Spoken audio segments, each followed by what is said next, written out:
Hello students, welcome again to my channel.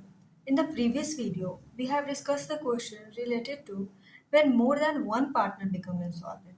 In this question, we will discuss the topic related to when all partners are insolvent. जब सभी partner क्या insolvent हो जाते हैं।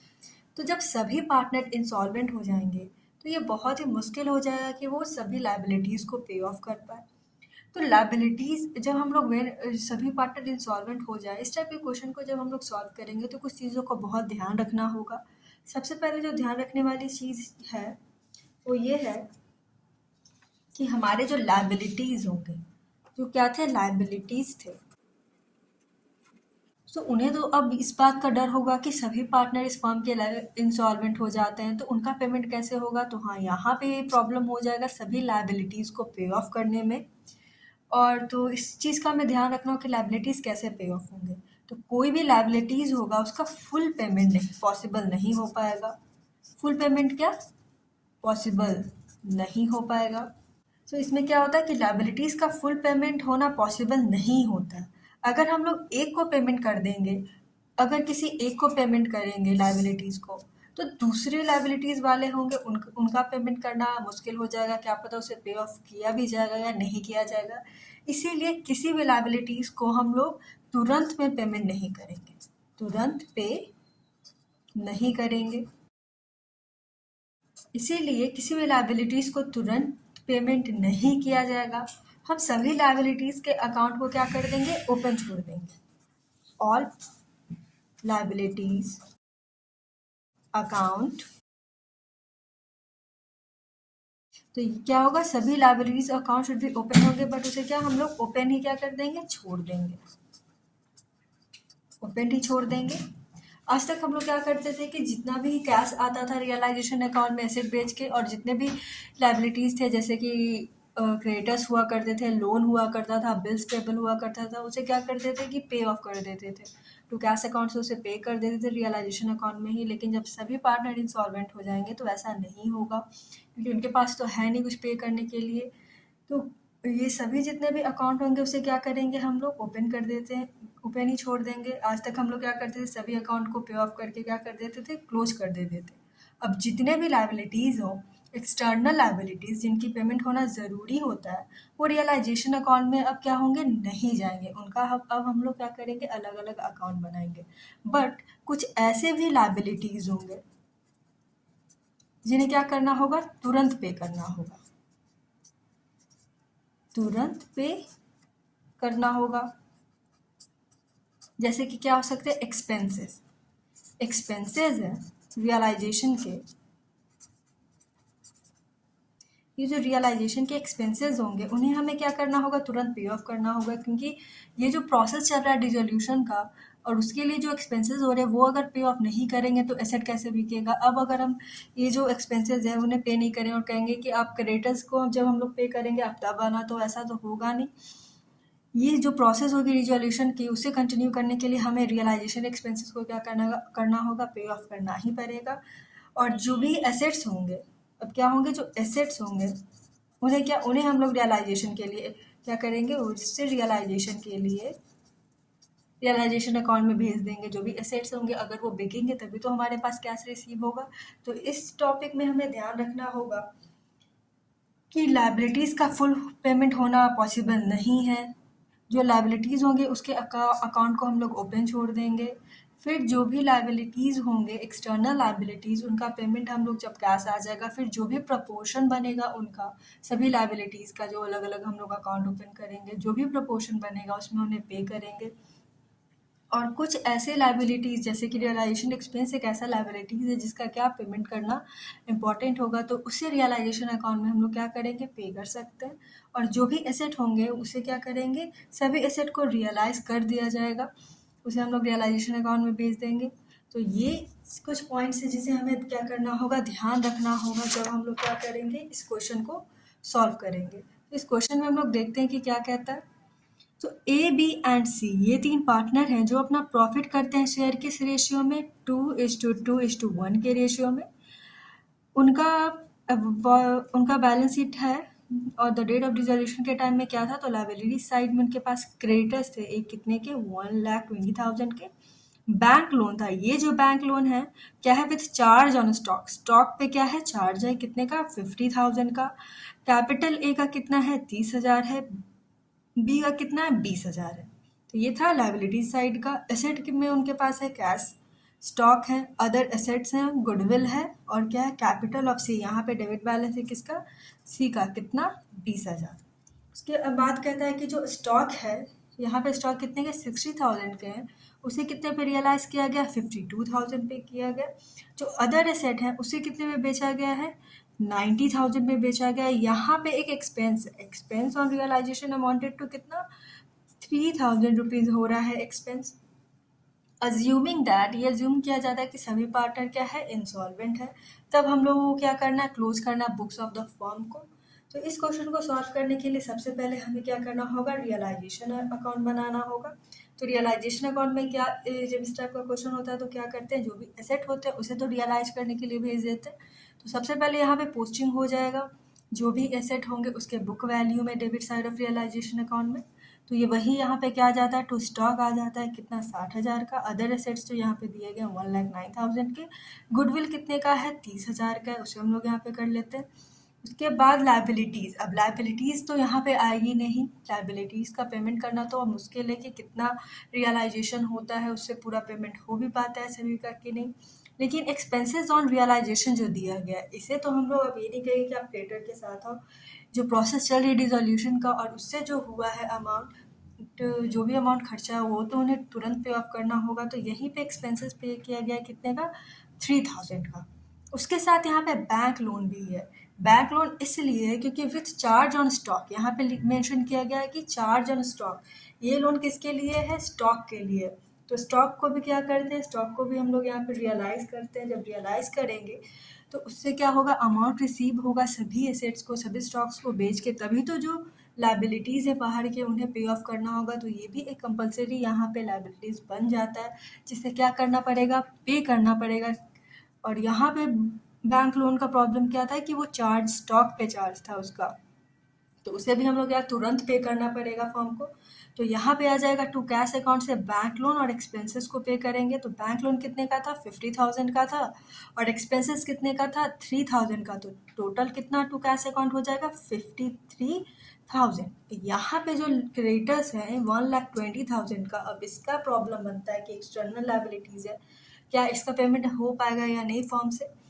तो वही यहाँ पे हम लोग बाय बैंक लोन यहाँ पे कर देंगे 50,000 का, क्योंकि इसका पेमेंट करना पड़ेगा हमें विद चार्ज ऑन स्टॉक है इस कारण से। फिर उसके बाद जो एसेट्स रियलाइज हुए हैं उसको हम लोग क्या करेंगे, कैश अकाउंट में डालेंगे। तो बाय कैश अकाउंट यहाँ से हमें कितना रिसीव होता है, स्टॉक 52,000 का सेल होता है, और अदर एसेट कितने के होते हैं, 90,000 के होते हैं। तो टोटल कितना, 1,42,000। ये जो अमाउंट है वो कहाँ ट्रांसफ़र होगा, कैश अकाउंट के डेबिट साइड में होगा। तो हम लोग कैश अकाउंट भी फिर फर्दर ओपन करेंगे यहाँ पे, तब हमें पता चलेगा कि जो एक्सटर्नल लाइबिलिटीज़ है क्रेडिटर, उससे कितना हम लोग पे ऑफ करने के लिए ये फर्म लायबल बन पाता है।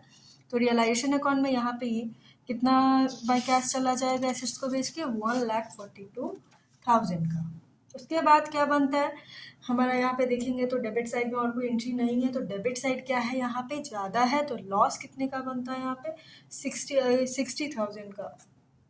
ये जो 60,000 का लॉस है, ये जो 60,000 का लॉस है वो कौन बियर करेगा, वो हमारे जो पार्टनर हैं वो बियर करेंगे। किस रेशियो में, उनका रेशियो क्वेश्चन में मेंशन किया गया था कि 2:2:1 है। इसी रेशियो में वो 60,000 को क्या करेंगे, डिस्ट्रीब्यूट करेंगे। तो ए को कितना जाएगा, 24,000, बी को कितना जाएगा, 24,000, और सी को कितना जाएगा, 12,000। ये था हमारा क्या, रियलाइजेशन अकाउंट। अब रियलाइजेशन अकाउंट है और यहाँ पे सभी पार्टनर क्या है, इंसॉल्वेंट है। और यहाँ पे क्या बनता है, एक एक्सटर्नल लायबिलिटीज है क्रेडिटर अकाउंट का। तो उसे हम लोग देखते हैं कि उसे क्या पे करेंगे। तो एक हमें फॉर्म करना होगा यहाँ कैश अकाउंट सबसे पहले, ये हमारा क्या है, कैश अकाउंट है। उसके बाद हम लोग ओपन कर लेते हैं क्या, जो भी लायबिलिटीज़ होते हैं वो क्या होते हैं, उनके अकाउंट को हम लोग को ओपन करना होता है अलग से। तो क्रेडिटर्स ये होंगे,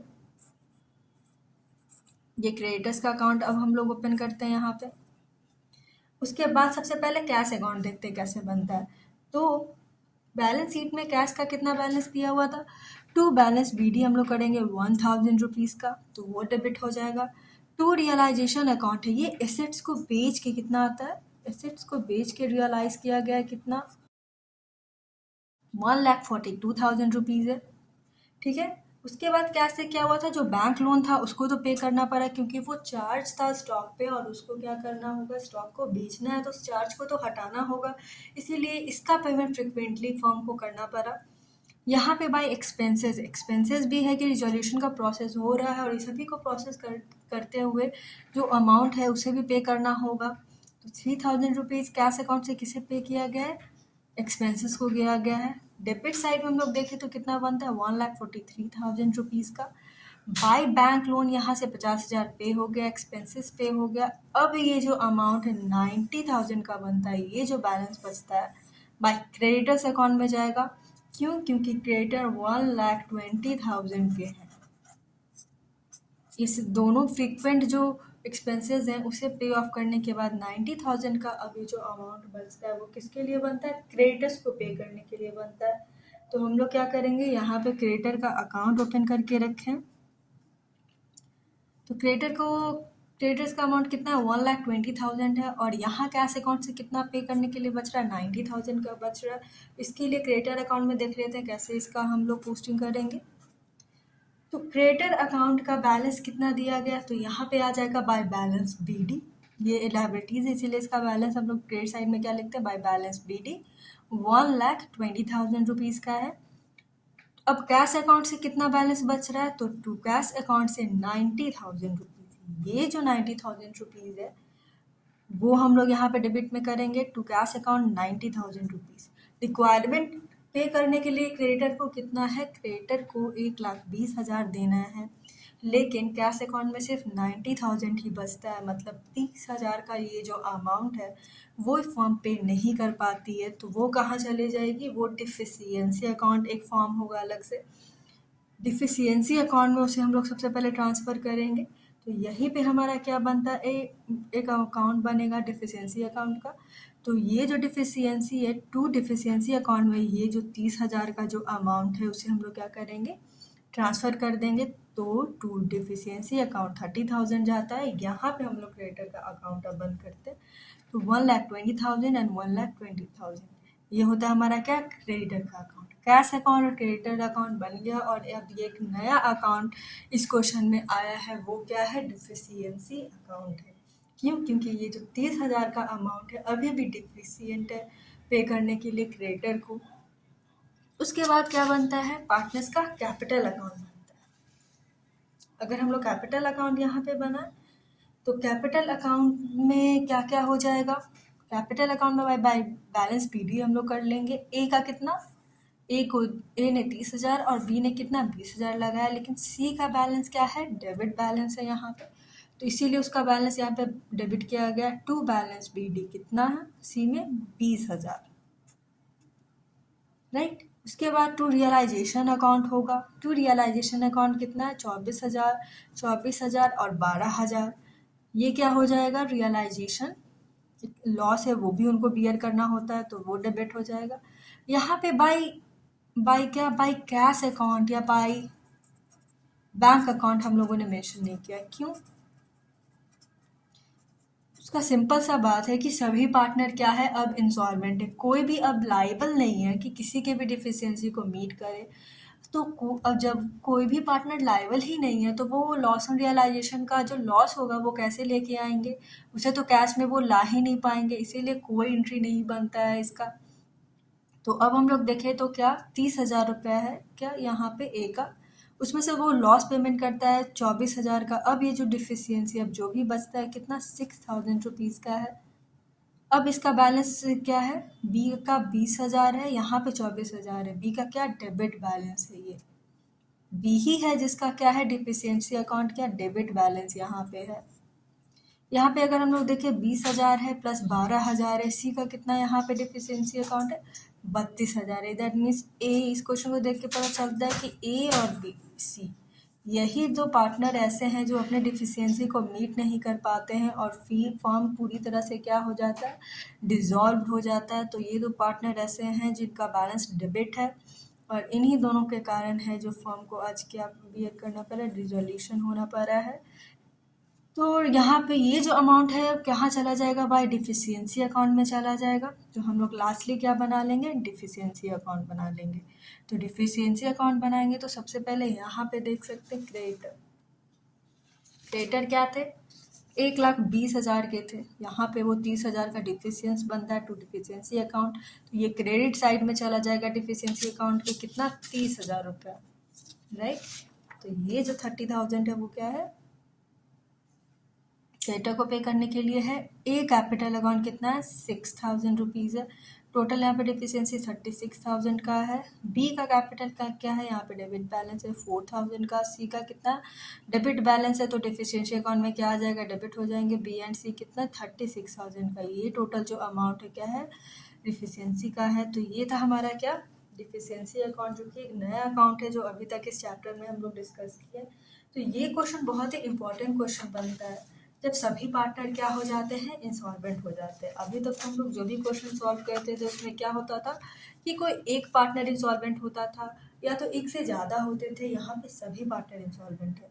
तो इस क्वेश्चन को बनाते हुए हमें लाइबिलिटीज़ का ध्यान रखना होगा कि जो लाइबिलिटीज़ होते हैं, एक्सटर्नल लाइबिलिटीज़ को हम लोग तुरंत पे नहीं करते, उनके अकाउंट को हम लोग ओपन करना पड़ता है अलग से, उन्हें ओपन छोड़ना पड़ता है।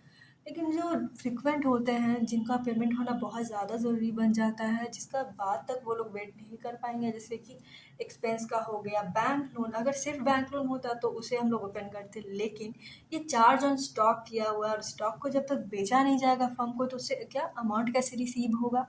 तो इस क्वेश्चन में हम लोग को वो भी ध्यान रखना था। फिर रियलाइजेशन अकाउंट बन जाएगा। यहाँ पे कैश अकाउंट बनाएंगे हम लोग पहले, ताकि हमें पता चले कि क्या होगा, क्रेडिटर को कितना पे कर पाएंगे और कितना डिफिशियंसी है जो फर्म के पास बच जाती है नहीं पे करने लायक। तो इस क्वेश्चन में 30,000 था। तो लास्टली डिफिशियंसी अकाउंट बना के हम लोग क्या करेंगे, इस बैलेंस को क्रेडिट या तो डेबिट करेंगे। यहाँ पे पार्टनर्स अकाउंट में अगर देखें तो बी का कितना है, 4,000 है और सी का कितना, 32,000। ये दो अमाउंट है वो क्या है, यही दो पार्टनर ऐसे हैं जो अपना पैसा नहीं नहीं लेके आ पाते हैं और फर्म को क्या होता है, डिसॉल्व करना होता है। और ए का कितना, 6,000 रुपया है। वो इतना सफिशियंट अमाउंट नहीं है कि वो सभी कुछ को क्या करे, मीटअप कर पाए। सो आई होप आपको ये क्वेश्चन अच्छे से समझ में आया होगा। इस क्वेश्चन को आप खुद से भी अच्छे से रिवाइज कर सकते हैं, खुद से प्रैक्टिस करेंगे और बेहतरीन तरीके से ये आपसे सॉल्व हो पाएगा। So thank you for watching the video. Please like, share and subscribe the channel also.